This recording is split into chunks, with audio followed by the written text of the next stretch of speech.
ሰላም ክቡራት ቤተሰብ ዛ ቻናል ናይ ሮበርት ግሪን 48 ሕግታት ስልጣን በብክፋሉ ናባኹም ክነብሊና ንሎም ድማ እታ ቀጻሊት ሕጊ ቁጥር 8 ክነቅርበልኩም ኢና ሰናይ ምክትታል ሕጊ ቁጥር 8 make other people comes to you use bite in necessary ካልኦት ሰባት ናባኻ ከም ዝመጹ ግበር አላይ እንተ ኮይኑ መጻወድያ መፈንጥራ ተጠቀም ፍርዲ ወይ ጃጅመንት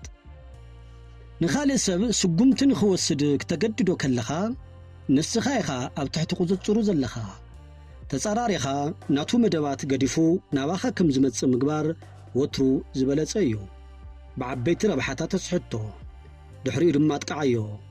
ሽዑ ኩሉ ብልጫ ኣብ ኢድካ እዩ ዘሎ ሕጊ ምሕላው ኣብ 1814 ዓመተ ምህረት ፈረንጂ ኣብ ኮንግረስ ቪየና ዓበይቲ ሓይልታት ኣውሮፓ ነቲ ዝወደቐ ናይ ናፖሊዮን ሃፀያዊ ግዝኣት ንምምቃል ተኣኻኸቡ እታ ከተማ ብሓጎስን ብድምቀት ዝመልኦም ድግሳትን ተዋሒጣ ነበረት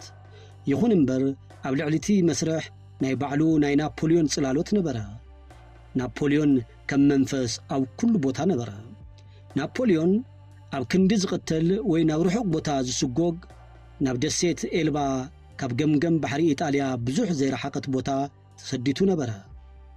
ከም ናፖሊዮን ቦናፖርት ዝበለ ትብዓትን ፈጠራን ዘለዎ ሰብ ኣብ ደሴት እኳ ተኣሲሩ እናሃለወ ንኹሉ ሰብ የፍርሕን የርዕድን ነበረ ኦስትሪያውያን ኣብ ኤልባ ከሎ ቀትልዎ ተማኸሩ ግን እቲ ስጉምቲ ኣዝዩ ሓደገኛ ምዃኑ ወሰኑ እቲ ተለዋዋጢ ባህር ዝነበሮ ናይ ሩስያ ዛር ኣሌክሳንደር ቀዳማይ ኣብቲ ኮንግረስ ክፍሊ ፖላንድ ምስተኸልከለ ተጠንቀቑ ነቲ ጭንቂ ዝኾነኩም ሰብ ክፈትሖ እየ ብምባል ንኹሉ ዘሻቕል መጠንቀቕ ተሃበ ናፖሊዮን ማለቱ ምዃኑ ኩሉ ሰብ ይፈልጥ ነበረ ካብቶም ኣብ ቪየና ዝተኣከቡ ኩሎም ሰበ ስልጣናት እቲ ናይ ቀደም ናይ ናፖሊዮን ወጻኢ ጉዳይ ሚኒስትር ዝነበረ ታሌራንድ ጥራሕ ህዱእን ግድ ዘይብሉን ይመስል ነበረ ካልኦት ዘይፈልጥዎ ነገር ዝፈልጥ ይመስል ነበረ እዚ ከምዚሉ ከሎ ኣብ ደሴት ኤልባ ናይ ናፖሊዮን ህይወት ነቲ ናይ ቀደም ክብሩ ዝገልጽ ነበረ ከም ንጉስ ኤልባ መጠን ናይ ባዕሉ ቤት ፍርዲ ንኽቀውም ተፈቒዱሉ ነበረ ምግቢ ሰራሒ ናይ ክዳውንቲ ሓላፊ ፒያኖ ተጻዋታይን ውስናት ኣገልገልትን ነበርዎ እዚ ኩሉ ናፖሊዮን ንምውራድ ዝተገበረ ኮይኑ ዝተዓወተውን ይመስል ነበረ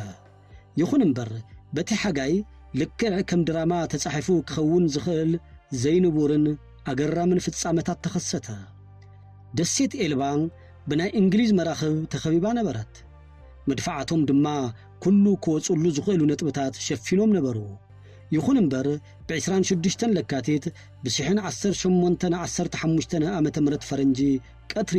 ብገሃዲ 900 ሰብ ጻዕነት መርከብ ንናፖሊዮን ወሲዳ ናብ ባሕሪ ኣተወት እንግሊዛውያን እኳ እንተተኸታተልዋ እታ መርከብ ግና ኣምለጠት እዚ ዘይከኣል ዝመስል ምምላጥ ንመላእ ህዝቢ ኣውሮፓ ዘደንጸወ ክኸውን ከሎ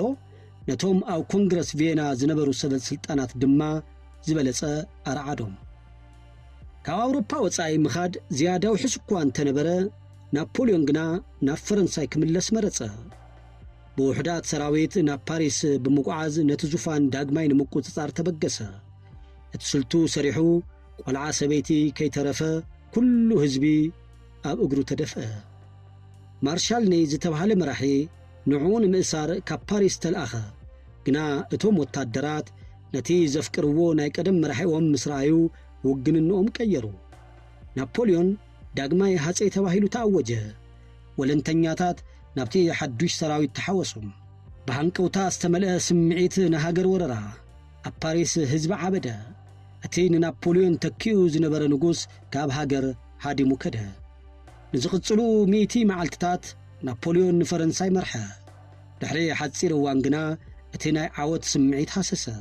ፈረንሳይ ክትኸስር ከላ ሃብታ ድማ ተጸንቀቐ ናፖሊዮን ክገብሮ ዝኽእል ነገር ኣይነበረን ኣብ ወርሒ ሰነ ናይቲ ዓመት ድማ ኣብ ኩናት ዋተርሎ ዘባትል ኦፍ ዋተርሎ ንሓዋሩ ተሰዓረ ኣብዚ እዋን ጸላእቱ ትምህርቲ ተማሂሮም ነበሩ ናብታ ካብ ምዕራባዊ ገምገም ባሕሪ ኣፍሪቃ ርሒቓ ትርከብ ባዶ ዝኾነት ደሴት ሴንት ሄሌና ኣስጎግዎ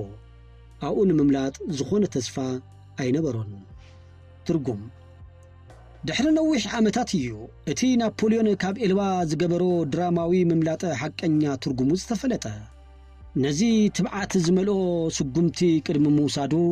ናብ ቤት ፍርዲ ዝመፁ በጻሕቲ ካብ ቀደም ንላዕሊ ኣብ ፈረንሳይ ተፈታዊ ምዃኑ ይነግርዎ ነበሩ። ሃገር እንደገና ክትቕበሎ ምዃና ይነግርዎ ነበሩ። ካብዞም በጻሕቲ ሓደ ናይ ኦስትሪያ ጀነራል ኮለር ኮይኑ ናፖሊዮን እንተምሊጡ እንግሊዝ ሓዊስካ ሓይልታት ኣውሮፓ ናብ ስልጣን እንተተመሊሱ ክቕበልዎ ምዃኖም ኣእመኖ። ናፖሊዮን እንግሊዛውያን ካሃድም ከም ዝፈቕድሉ ተሓቢርዎ ነበረ። ብሓቂ ድማ እቲ ምምላጥ ቀትሪ ኣብ ቅድሚ ዓይኒ ናይ እንግሊዝ መነጽር እዩ ተፈጺሙ። ናፖሊዮን ዘይፈልጦ ነገር ግን ኣብ ድሕሪ እዚ ኩሉ ኮይኑ ገመድ ዘስሕብ ዝነበረ ሰብ ከም ዘሎ እዩ።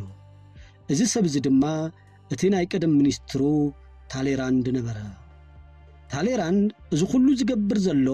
ነቲ ናይ ቀደም ናይ ክብሪ መዓልትታት ንምምላስ ዘይኮነስ ንናፖሊዮን ንሓዋሩ ንምጭፍላቕ እዩ ነይሩ። ናይቲ ሃፀይ ህንጢና ንርግኣት ኣውሮፓ ከም ዘበላሽዎ ብምግንዛብ ካብ ነዊሕ እዋናት ሒዙ ተጻራሪኡ ኮይኑ ነበረ። ናፖሊዮን ናብ ኤልባ ምስ ተሰጐደ ታሌራንድ ተቃዊሙ ነበረ። ናፖሊዮን ካብዚ ንላዕሊ ክርሕቕ ከም ዘለዎ እንተዘይኮይኑ ኣውሮፓን ፈጺማ ሰላም ከም ዘይትረክብ ተሟገተ። ግና ዝሰምዖ ኣይነበረን። ታሌራንድ ሓሳቡ ኣብ ክንዲ ዘገድድ ግዚኡ ሓለወ። ብምስጢር ብምስራሕ ኣብ መወዳእታ ነቶም ናይ እንግሊዝን ኦስትሪያን ወፃኢ ጉዳይ ሚኒስትራት ዝነበሩ ካስትልሬይን ሜተርኒክን ናብ ወገኑ ሰሓቦም። እዞም ሰባት ብሓባር ንናፖሊዮን ንካሃድም መጻወድያ ኣንጸፉሉ። ዋላቲ ጀነራል ኮለር ኣብ እዝኒ እቲ ስጉም ዝነበረ ናፖሊዮን ናይ ክብሪ ተስፋ ክዝሕዝሐሉ ምኻድውን ክፋል እቲ መደብ ነበረ። ታሌራንድ ከም ሓደ ክኢላ ተጻዋታይ ካርታ ንኹሉ ነገር ኣቐዲሙ ሓሲብዎ ነበረ። ናፖሊዮን ኣብቲ ዝተዘርግሐሉ መፈንጥራ ከም ዝወድቕ ይፈልጥ ነበረ። ናፖሊዮን ንሃገሩ ናብ ኩናት ከም ዘምርሓውን ኣቐዲሙ ተገንዚቡ እዩ። እዚ ድማ ምስቲ ተዳኺሙ ዝነበረ ናይ ፈረንሳይ ኩነታት ንሒደት ኣዋርሕ ጥራሕ ክጸንሕ ከም ዝኽእል ይፈልጥ ነበረ። ሓደ ኣብ ቪየና ዝነበረ ዲፕሎማት ታሌራንድ ኣብ ድሕሪ ዝኹሉ ከም ዘሎ ተረዲኡ ነታ ገዛ ካብቲ ለበዳ ንምድሓን ባዕሉ ኣቃጺልዋ ኣሎ በለ። ቁልፊ ተግባራት እዚ ኩነታት ኣብ ታሪኽ ክንደይ ግዜ ተደጋጊሙ ይኸውን። ሓደ ሓያል ኣግሬሲቭ መራሒ መጀመርታ ብዙሕ ስልጣን ዘምጽኡሉ ተኸታተልቲ ተባባዕ ስጉምትታት ይወስድ። ቀስ ብቐስ ግና ስልጣኑ ናብ ጠርዚ ይበጽሕ። ድሕሪኡ ኩሉ ነገር ይገላበጦ። እቶም ብዙሓት ጸላእቱ ብሓባር ይተኣኻኸቡ። ንሱ ድማ ንስልጣኑ ንምዕቃብ ኣብ ዝናብትን ብምባል ርእሱ የድክም። ኣብ መወዳእታ ድማ ይወድቕ። ምኽንያት ናይዚ ኩነታት እቲ ሓያል ሰብ ሙሉእ ብምሉእ ኣብ ትሕቲ ቁፅጽሩ ስለ ዘይኮነ እዩ። ካብ ክልተ ስጉምታት ንላዕሊ ክርኤ ይኽእልን። ናይዚ ስጉም እዚ ወይ ናይቲ ሳዕቤን ክርኤ ይኽእልን። ምኽንያቱ ወትሩ ነቲ እናበዝሐ ዝኸይድ ዘሎ ምንቅስቓስ ጸላእቱ ንምምካት ይግደድ። ብሰንኪ እቲ ዘይተጸበዮ ሳዕቤን ናይ ገዛእ ርእሱ ህውኽ ስጉምትታት ድማ እቲ ናቱ ናይ መጥቃዕቲ ሓይሊ ንዕኡ ይግልበጦ። ኣብ ዓውዲ ስልጣን ኣብ ትሕቲ ቁፅጽረይ ከም ዘለኹ እንተዘይተሰሚዕኒ ኣብ ዝናብትን እናጐይኹ ጸገማት ንምፍታሕ ጸላእተይ ንምስዓብን እንታይ ረብሓ ኣለዎ ኢልካ ንርእስኻ ክትሓትት ኣለካ። ስለምንታይ ወትሩ ንፍጻሜታት መምርሒ ኣብ ክንዲ መሃብ ንዓቶም ምላሽ ሪኣክት ጥራሕ ዝገብር? እቲ መልሲ ቀሊል እዩ። እቲ ብዛዕባ ስልጣን ዘለካ ረኣያ ጌጋ ምዃኑ እዩ። ምጥቃዕን ውፅኢታዊ ስጉምቲ ምውሳድን ሓደ መሲሉ ይርአየካ ይኸውን። መብዛሕትኡ ግዜ ግን እቲ ዝበለጸ ስጉምቲ ንድሕሪት ኢልካ ምርሓቕ፣ ህድኣት ምዕቃብ፣ ከምኡውን ካልኦት ሰባት ኣብቲ ዘንጸፍካሎም መፈንጥራ ተሸኺሎም ክጭነቑ ምግዳፍ እዩ። እዚ ድማ ኣብ ክንዲ ናይ ሓፂር እዋን ዓወት ንነዊሕ እዋን ዝጸንሕ ስልጣን ንምርካብ ዝሕግዝ እዩ። ኣይትረስዕ፣ ቀንዲ ሚስጥር ስልጣን ኩሉ ግዜ ቅድሚት ክትስጉም ምኻል እዩ። ማለት ካልኦት ሰባት ንምንቅስቓሳትካ ምላሽ ንክህቡ ምግባር፣ ንተጻራሪኻን ኣብ ዙርያኻን ዘለዉ ሰባትን ድማ ኣብ ምክልኻል ከም ዝጸንሑ ምግባር እዩ። ካልኦት ሰባት ናባኻ ንክመፁ ምስ ገበርካዮም ብቕጽበት ንስኻ ኢኻ ነቲ ኩነታት ትቆጻጸሮ እቲ ዝቆጻጸር ድማ ንሱ እዩ ስልጣን ዘለዎ ኣብዚ ደረጃ ንምብጻሕ ክልተ ነገራት ክማልኡ ኣለዎም ቀዳማይ ስምዒትካ ምቁጽጻር ክትመሃር ኣለካ ብፍላይ ድማ ብሕርቃን ክትድረኽ ይብልካን ካልኣይ ሰባት ምስ ተደፍኡን መጻወድያ ምስ ቀረበሎምን ብሕርቃን ናይ ምምላስ ተፈጥሮአዊ ዝንባለ ከም ዘለዎም ክትፈልጥ ኣለካ ኣብ ነዊሕ ጉዕዞ ካልኦት ሰባት ናባኻ ከም ዝመጹ ምግባር ካብ ዝኾነ ናይ መጥቃዕቲ መሳርሒ ንላዕሊ ዝሓየለ ስልቲ እዩ ታሌራንድ ነዚ ጥበባዊ ስልቲ ከመይ ገይሩ ከም ዝተጠቐመሉ ኣስተውዕል ቀዳማይ ነቶም መሳርሕቱ ናፖሊዮን ናብ ርሑቕ ቦታ ክስጎድ ከም ዘለዎ ንምእማን ዝነበሮ ህንጢ እናተቆጻጸሮ ሓሳብካ ንሰባት ንምእማን ምፍታን ወይ ድሌትካ ብቃላት ንምጽዓን ምጽዓር ተፈጥሮአዊ ባህሪ እዩ ግና መብዛሕትኡ ግዜ ንዓኻ እዩ ዝጎድእ ካብቶም ናይ ታሌራንድ መሳርሕቲ ናፖሊዮን ገና ሓደገኛ ምዃኑ ዝኣመኑ ይነበሩን ስለዚ ንዓኣቶም ንምእማን ብዙሕ ሓይሊ እንተዘጥፍእ ነይሩ ንርእሱ ከም ዓሻ ጥራሕ መቆጸራ ነይሩ ኣብ ክንድኡ ግን መልሓሱን ስምዒቱን ዓቀበ ልዕሊ ኩሉ ድማ ንናፖሊዮን ጥዑምን ዘይሕለፍን መፈንጥራ አንጸፈሉ ድኽመት ናይ ናፖሊዮን ይፈልጥ ነበረ ህውኽነቱ ንስልጣን ዝነበሮ ሃንቀውታን ህዝባዊ ተፈታውነት ንምርካብ ዝነበሮ ፍቕርን ነዚ ድማ ብብቕዓት ተጠቒመሉ ናፖሊዮን ነቲ ዝቐረበሉ መጻወድያ ተቐቢሉ ምስ መጸ ንታሌራንድ ክስዕሮ ዝኽእለሉ ዕድል ኣይነበረን ምኽንያቱ ታሌራንድ ካብ ዝኾነ ሰብ ንላዕሊ ፈረንሳይ ክሳብ ክንደይ ተዳኺማ ከም ዘላ ይፈልጥ ነበረ ናፖሊዮን ነቶም ጸገማት ሰጊሩ እንተዝኸውን እኳ ናይ ዓወቱ ተኽእሎ ኣዝዩ ትሑት ምኾነ ነይሩ ምኽንያቱ ታሌራንድ ነቲ ግዜን ቦታን ባዕሉ ስለ ዝመረጾ ብግቡእ መፈንጥራ ብምንጻፍ ታሌራንድ ነቲ ግዜን ቦታን ኣብ ትሕቲ ቁፅጽሩ እትይዎ እዩ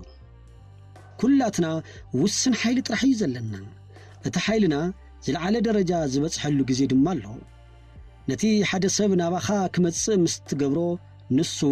ኣብቲ ጉዕዞ ሓይሉ ይጽንቅቕ ኣብ 1905 ዓመተ ምህረት ፈረንጂ ሩስያን ጃፓንን ኣብ ኩናት ነበራ ጃፓን መራኽብ ኩናታ ክተመሓይሽ ጀሚራ ጥራሕ እያ ነይራ ስለዚ ሩሳውያን ካብ ጃፓን ዝሓየለ ሓይሊ ባሕሪ ነይርዎም ግና እቲ ናይ ጃፓን ማርሻል ቶጎ ሄሃይቺሮ ጌጋ ሓበሬታ ብምዝርጋሕ ንሩሳውያን ካብቲ ኣብ ባሕሪ ባልቲክ ዝነበረ ወደቦም ክወፁ ኣስሓቶም ሩሳውያን ብሓደ ሃንደበታዊ መጥቃዕቲ ንጃፓን ክድምስስዋ ከም ዝኽእሉ ከም ዝኣምኑ ገበሮም እቲ ናይ ሩስያ ሰራዊት በቲ ዝሓፀረ መንገዲ ማለት ብጊብራልታርን በወረርቲ ብሪጣንያ ዝተቆጻጸርዎ ስዊስ ካናልን ናብ ውቅያኖስ ህንዲ ክበጽሕ ኣይከኣለን ብደቡባዊ ጫፍ ኣፍሪካ ብኬፕ ኦፍ ጉድ ሆፕ ክዞሩ ተገደዱ እዚ ድማ ኣብቲ ጉዕዞ ልዕሊ 6,000 ማይል ወሰኸሎም እቲ ሰራዊት ንኬፕ ምስ ሰገረ ጃፓናውያን መጥቃዕትን ምስንዛር ይጓዓዙ ከም ዘለዉ ካልእ ሕሶት ዘርግሐ ስለዚ ሩሳውያን መላእቲ ጉዕዞ ኣብ ጥንቃቐ ኮይኖም ተጓዓዙ ናብኡ ምስ በጽሑ እቶም ባሕረኛታት ተወቲሮም ደኺሞምን ዝለበጡን ነበሩ ጃፓናውያን ግን ብህድኣት ይጽበይዎም ነበሩ እዚ ኩሉ እናሃለወ ምንም እኳ እቲ ኩነታት ዘይልወጥ እንተነበረን ኣብ ዘመናዊ ናይ ባሕሪ ኩናት ተሞክሮ እንተዘይነበሮምን ጃፓናውያን ንሩሳውያን ደምሲሶምዎም ጃፓናውያን ንሩሳውያን ከም ዘስተውዓልዎ ተጻራሪኻ ናባኻ ከም ዝመጽእ ምግባር ዘለዎ ተወሳኺ ረብሓ ኣብ ናትካ ግዝኣት ንክሰርሕ ስለ ዘገድዶ እዩ ኣብ ጸላኢ ግዝኣት ምዃን ንሰብ የሻቅሎ እዩ መብዛሕትኡ ግዜ ድማ ስጉምትታቱ ንክህወኽን ጌጋታት ንክሰርሕን ይገብሮ እዩ ንድርድር ወይ ንኣኼባታት ንሰባት ናብ ናትካ ግዝኣት ወይ ንስኻ ናብ ዝመረጽካዮ ቦታ ከም ዝመጹ ምግባር ወትሩ ብልሕነት እዩ ንስኻ ኩሉ ኩነታት እቲ ቦታ ትፈልጦ ኢኻ ንስኻ ኩሉ ኩነታት እቲ ቦታ ትፈልጦ ኢኻ ንሳቶም ግን ዝኾነ ዝፈልጥዎ ነገር ስለ ዘይብሎም ብስውር መንገዲ ኣብ ምክልኻል ይኾኑ ምትላል ማኒፑሌሽን ሓደገኛ ፀዋታ እዩ ሓደ ሰብ ይጥበር ከም ዘሎ እንትጥርጥር ንዑን ምቁጽጻር እናኸበደ ይኸይድ ግና ተጻራሪኻ ናባኻ ከም ዝመጽእ እንትትገብሮ ንሱ ባዕሉ ነቲ ኩነታት ዝቆጻጸሮ ዘሎ ዝመስል ስምዒት ትፈጥረሉ እዩ ልክዕ ከም ናፖሊዮን ነቲ ትብዓት ዝመልኦ ምምላጦን ናብ ስልጣን ምምላሱን ባዕሉ ዝወሰኖ ዝመስሎ ዝነበረ ንሱውን እቶም ዝስሕብዎ ዘሎ ገመዳት ኣይሰምዑምን ነይሮም ኩሉ ነገር ኣብቲ ዘንጸፍካዮ መጻወድያ ጥዕና ወይ ስሕበት እዩ ዝምርኮስ መፈንጥራኻ እኹል ስሕበትን ተሃሊዎ እቲ ናይ ጸላእትኻ ስምዒታትን ድሌታትን ንሓቂ ክርእዩ ይዕውሮም እዩ ዝያዳ ስሱዓት እናኾኑ ብዝኸዱ መጠን ድማ ብቐሊሉ ናብ ዝደለኻዮ ክትመርሖም ትኽእል ኢኻ እቲ ናይ 17 ክፍለ ዘመን ዓብዪ በዓል ሃብቲ ዳንኤል ድሩ ኣብ ዕዳጋ ርእሰ ማል ስቶክ ማርኬት ተጻዋታይ ነበረ ሓደ ፍሉይ ኣክስዮን ክዕድግ ወይ ክሸይጥ ዋግኡ ክውስኽ ወይ ክጎድል እንትደሊ ድማ ሰዓቱ እዩ ቀጥታዊ ኣገባብ ዝጥቀም ነይሩ ሓደ ካብቶም ብልሕታቱ ኣብ ጥቓ ዌል ስትሪት ናብ ዝርከብ ናይ ስሉጣት ክለብ ብህጹጽ እናጐየ ብምእታው ነቲ ኩሉ ግዜ ዝጥቀመሉ ቀይሕ ጨርቂ ካብ ጅብኦ ወፂኡ ረሃጽ ግንባሩ ይደርዝ ነበረ ካብቲ ጨርቂ ድማ ሓንቲ ወረቐት ከም እትወድቕ ይገብር ከም ዝወደቐት ከም ዘይፈለጠ ይሓልፍ እቶም ኣባላት እታ ክለብ ኩሉ ግዜ ናይ ድሩ ምንቅስቓስ ንምፍላጥ ስለ ዝጽዕሩ ነታ ወረቐት ይሃርፍዋ ነበሩ እታ ወረቐት ድማ ወትሩ ሚስጥራዊ ሓበሬታ ዝሓዘት ትመስል ነበረት ድሕሪኡ እቲ ወሬ ይዝርጋሕ እቶም ኣባላት ድማ በብጉጅለ ኮይኖም ነቲ ኣክስዮን ይዕድግዎ ወይ ይሸጥዎ ነበሩ እዚ ድማ ልክዕ ኣብ ኢድ ድሩ የውድቖም ነበረ ካልኦት ሰባት ባዕሎም ጉድጓዶም ክሕቱ ክትገብሮም እናኽኣልካ ስለምንታይ ንርእስኻ ተድክም ጓሓሉ ቦርሳ ፒክ ፖኬት ነዚ ስራሕ እዚ ብብቕዓት ይሰርሕዎ እዮም ቦርሳ ካብ ጁባ ንምውፃእ እቲ ቁልፊ ነገር እቲ ቦርሳ ኣበይናይ ጁባ ከም ዘሎ ምፍላጥ እዩ ተሞክሮ ዘለዎም ናይ ጁባ ሌባው መብዛሕትኡ ግዜ ኣብ መደብራት ባቡር ጁባኹም ሓለው ካብ ሌባ ተጠንቀቑ ዝብል ምልክት ኣብ ዘለዎም ቦታታት ይሰርሑ እዮም ሓለፍቲ መንገዲ ነቲ ምልክት ምስ ረኣዩ ብዘይፍላጥ እቲ ዝሓዝዎ ገንዘብ ወይ ንብረት ኣብ ዘቐምጡሉ ጁባ ኣብኡ ምህላው ንምርግጋጽ ጅብኦም ይትንክፉ እዮም ነቶም ዝከታተሉ ዘለዉ ጓሓሉ ድማ እዚ ልክዕ ከም ቀሊል ስራሕ እዩ ገለ ጓሓላሉስ ባዕሎም ጽሃት መሲሎም ካብ ሌባው ተጠንቀቑ ዝብል ምልክት እውን ይጥቀሙ እዮም ሰባት ናባኻ ንክመፁ ክትገብር ከለኻ ሓደ ግዜ ከተገድዶም ከም ዘለኻ ምፍላጥ እውን ዝበለጸ እዩ ምጥባር ገዲፍካ ናብ ግሉጽ ጸቕጢ ትሰጋገር እዚ ስነ ኣእምሮኣዊ ጽልኡ ዓሚቕ እዩ ካልኦት ሰባት ናኡ ከም ዝመፁ ዝገብር ሰብ ሓያል ይመስል ክብሪ ድማ ይሕድር ፊሊፕ ብሩነለስኪ እቲ ዓብዪ ናይ ህዳሴ ስነ ጥበባዊን መሃንዲስን ንሰባት ናኡ ከም ዝመፁ ምግባር ከም ምልክት ስልጣኑ ዝጥቀመሉ ዝነበረ ክኢላ እዩ ሓደ እዋን ኣብ ፍሎረንስ ናይቲ ሳንታ ማርያ ዴል ፊዮሬ ካቴድራል ናሕሲ ንምጽጋን ተዋሂቦ ነበረ እቲ ስራሕ ኣዝዩ ኣገዳስን ክብሪ ዘለዎን ነበረ ግና ሰበስልጣን እታ ከተማ ሎሮንዞ ጊበርት ዝተባሃለ ካልኣይ ሰብ